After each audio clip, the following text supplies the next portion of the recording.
Welcome to the first episode of In the Club in 2026. I hope we all had a fantastic 2025. I'm not going to wish you a Happy New Year because that is so annoying when people do that even like a week after New Year. This is a lot more than a week after New Year.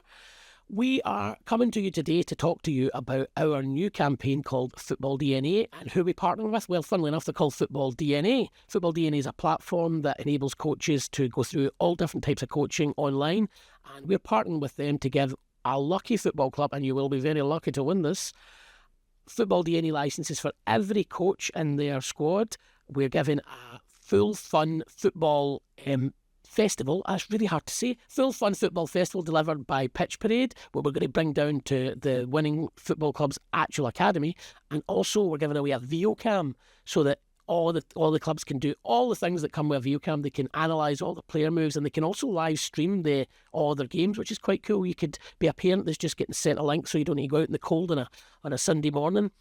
But yeah, we're doing all this in conjunction with Football DNA. I was going to say VOCam there, but I got that wrong. And from Football DNA, we've got the owner, the founder, and the developer of the whole platform with us today. We're going to jump into this interview now, and this interview is coming all the way from Brisbane, Australia. This is Stuart from Football DNA. I am here today with Stuart from Football DNA. How are you doing, Stuart? Yeah, I'm great. Stephen, how are you? I'm good. I only learned about 5 minutes ago that you're actually coming to us from Brisbane. Is that right? Yeah, that's right. I'm located in Australia, so about 10 hours ahead of you. So what time is it there? 8 o'clock? 8 p.m. at night, yeah.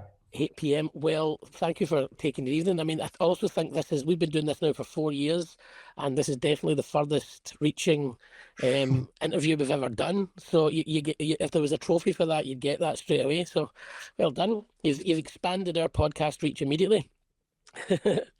So I'm just going to start, for anybody who doesn't know the moment, what's the story of Football DNA? How did it begin? So Football DNA is what we call the ultimate platform for coach development. So we started in 2018, literally our birthday yesterday on the 1st of February. Happy birthday. Yeah, so in 8 years now that we've been supporting coaches around the world. We've got coaches in all continents and places you can think of, using the platform every day to maximize their coaching, saving them time, stress of planning coaching sessions to deliver with our players. So originally, I started it when I was working in professional football as a performance analyst. Previously, before then, I've been coaching since I was 16 years old. So combining the two experiences and the knowledge I started to pick up in performance analysis and kind of the tech side of the game, I managed to kind of start merging my skill set and start creating an idea of how we can support coaches in the game, something that I would have loved to have had when I started coaching at the age of 16. Yeah, so performance analysis, that's like a big mouthful. What does that entail? Is that a lot? Is that where the tech side comes into football? Yes, yeah. So pretty much everyone now has analysis. It's huge in the game. Back then it wasn't as much, but it's grown ever since. And basically, it's what it says it is: analyzing performance. So that could be your own team, that could be the opposition, and it's a lot of the work is done through laptop, clipping, cutting footage, and breaking down key strengths and weaknesses of performance, and that kind of led me into coaching and how it all links together to create the platform. Amazing. So obviously, did you just see this gap in the market for this? Because it does sound quite like you're saying yourself, it wasn't around when you were younger. You don't look that old. So is it you seen a gap in this market then that you went for? Yeah, there was obviously a few people around at the time, but I thought there was a really gap for specific grassroots coaching. Okay. And it's very different to what you see professional coaching. It can be a bit of a challenge. So lots of grassroots coaches are actually parents who might not have played the game before, or they'll have limited experience and need that extra help and guidance of how to actually run a coaching session, what to do and why to do it. And we've seen that it's it's in huge demand. Coaches who want that extra support and actually who need it. Yeah. Well, I mean, we see that as well. What, since you've started it then, has your view on actual coach development changed at all? Yeah, I think as coaches, we can get too focused on just planning different practices and sessions all the time. Yep. And it's great to have variety and different practices and sessions, trying to copy professionals. But actually, what players and coaches need is the confidence and clarity of what to actually deliver and how. Lots of people can replicate the how, but it's also the why, and how you actually translate that to players, engage players. So what's in your experience, what would be the biggest difference between a coach who invests in the development and one that doesn't? So I think a coach who invests is willing to learn, willing to try new things, open to new ideas, and it gives them a structure and a plan rather than just guessing and making it up as they go along. It's very easy to spot a session that's been well planned and well structured compared to a session that's just been put together 5 minutes before they turn up. You'll see that by the way the players interact with the coach and the outcomes of the session. Having a plan and a structure really does engage the players, and that translates to more improvement on the player side. Well, sorry, on you go. Better. Right, okay. So that, I mean, it's a bit confidence as well. Do the people that go through the coaching, their confidence would develop, and what shifts when a coach starts to intentionally develop themselves? Is it that confidence? Is it that, I mean, the ability to deliver everything, all of the above? Absolutely. The confidence is key. Running your first coaching session or your first few is a very daunting experience. And the more you coach, the better you will get, because you'll learn how to interact with the players and usually young children who can be challenging. And one who invests, getting that confidence, basically, and the experience, knowing how to deliver a session, and why it's so important, and dealing with all the different challenges that they face with behaviour, engagement, and also managing parents and expectations of the group. Just all of that, just all the juggle, every plate's spinning.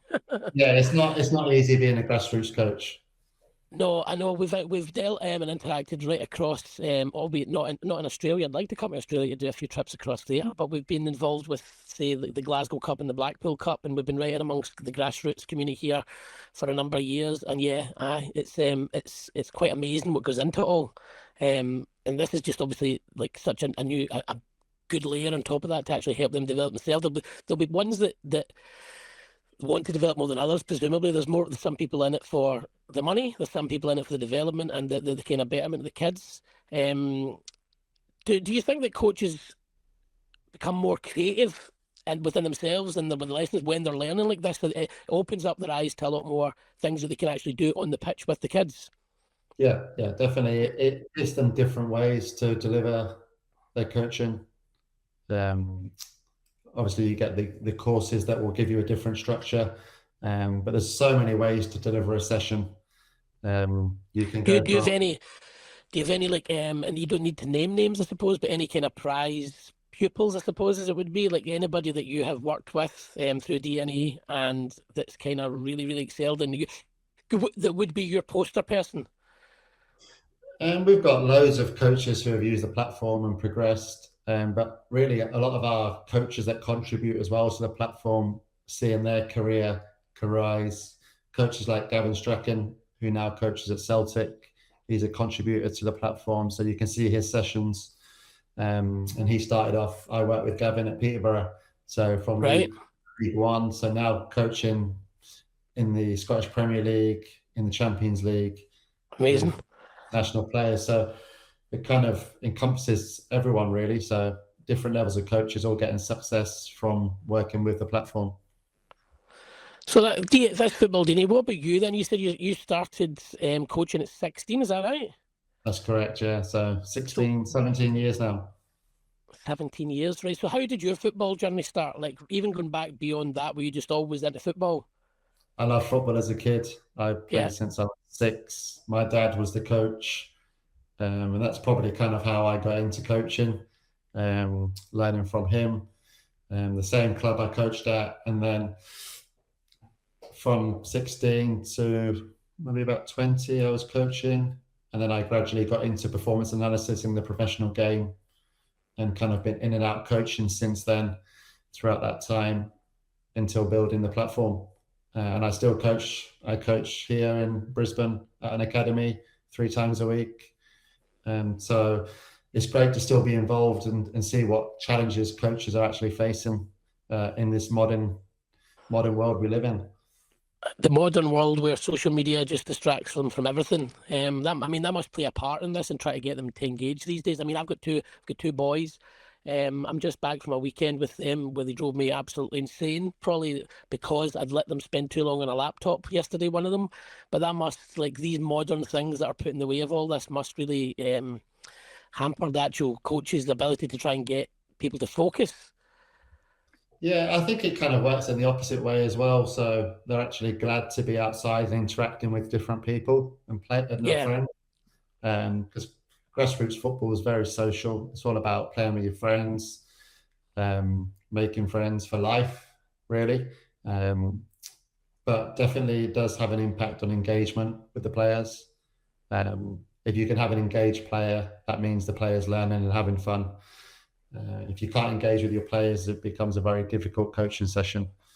No, that's it. And it goes right up and down the kind of age range. We've got a number of clubs we've worked with that do really young lessons. It's just kids literally kicking the ball and running after it. They're not actually learning anything, but they all dress up as like Toy Story characters and things like that, where it's just getting them engaged at that early level to keep coming back, and being quite creative that way.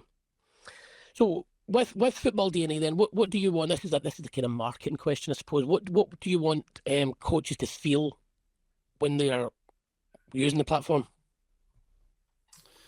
We want coaches to feel they've got support and they're not on their own. As I said before, coaching it's hard to start with, where you don't know where to start and how to begin. And the platform helps, giving them a structured coaching plan that they can follow from week to week. So we have full season curriculums that coaches can follow. So everything is in one place. It's easy to use, and coaches can just follow it from week to week. A lot of coaches find it hard to find content on other free content platforms because there's drills here, there, and everywhere. With Football DNA, it's all into a full session, and it's all structured. And the hardest thing is making sure that it's age appropriate and level appropriate. Okay.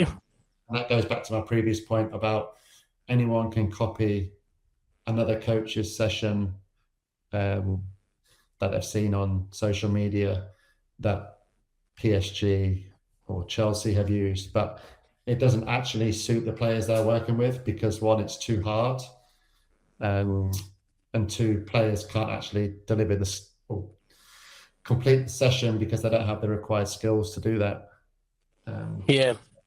We like to think that we've got age appropriate for different levels of the game as you're beginning or if you're a little bit more advanced. So it covers everything. It's quite something you've managed to build. About the building of it, the techie side, me being a geek. How did that come about? Are you techie? Have you got developers that were involved? Did you build a platform yourself? So originally, when we started, my brother is a web developer. So always good to have a brother that's a web developer. He started the initial build.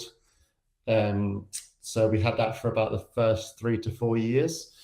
And then since then, the last 4 years, we've turned it into a mobile app as well, which we have a developer that does all that side of the stuff. Amazing. I'm always very impressed. It's kind of how this place started. Our founder of ClassForKids, Nicky, was a tennis coach. And he started the platform because he couldn't find anywhere to book classes. This was like 12 years ago. And he didn't have any technical know-how at all, but he just managed to have the idea and get the right developers involved, and it just kind of started from there. I love that kind of entrepreneurial spirit involved in kind of building platforms. Okay, so last kind of round of questions about some advice for coaches, right? What are the 3 things coaches could do, like right now, this week, that could help develop themselves? Probably one of them would be signing up for you guys. I'd highly recommend. Yep. No, probably more making sure they've got a plan in place for their coaching session be the first thing. And then once they've planned that session and delivered that session, can they reflect on the session and how it went?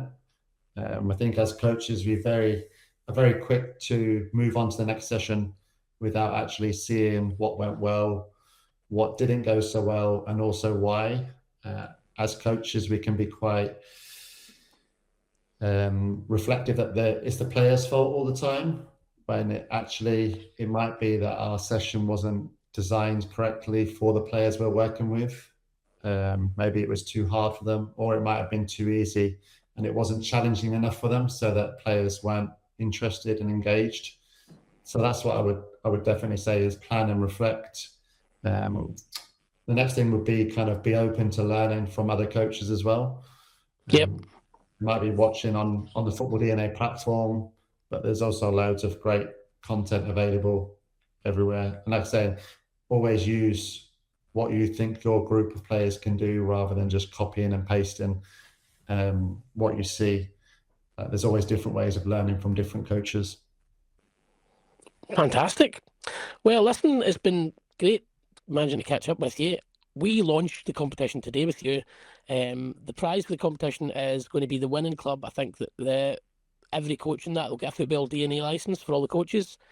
Yeah. We've also got a football fundy that we're going to bring down to the winning team, and we're giving away a VO cam, which really relates back into the kind of performance thing. I think that's the really hot ticket just now, isn't it, for all these ones really want to analyse everything.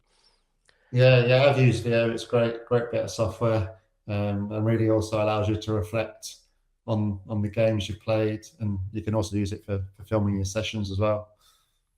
I think I've seen somebody use it the other day when we were looking into it. They're just live streaming their games so that the parents at home can be sitting. It's going to stop parents lining up on the side shouting. They'll be sitting in their living rooms. That would be good, wouldn't it? I know. Oh, I know. That over the years, that's become something that we discussed a lot as well, as the kind of parents on the sidelines and behavioural. You can get good and you can get bad. Thank you so much for catching up with us, and thank you for coming, as I say, the furthest distance we've ever had the podcast. I can't wait to launch the competition later today, and I can't wait to see what we can do with you moving forward and into the future. So thanks very much, Stuart. No, my pleasure. Thanks for having us on.